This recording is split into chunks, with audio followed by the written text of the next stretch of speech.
अहं रुद्रेभिर्वसुभिश्चराम्यहमादित्यैरुत विश्वदेवैः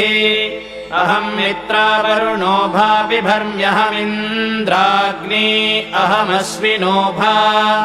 अहं सोममाहनसं बिभर्म्यहं त्वष्टारमुत पूषणं भगम् अहं दधामि द्रविणं हविष्मते सुप्राव्ये यजमानाय सुन्वते अहं राष्ट्री सङ्गमने वसूनां चिकितुषी प्रथमा यज्ञियानाम् तां मा देवाव्यदधुः पुरुत्रा भूरिस्थात्रां भूर्या वेशयन्तीम् मया सोमन्नमत्ति यो विपश्यति यः प्राणिति य ईं शृणोत्युक्तम्।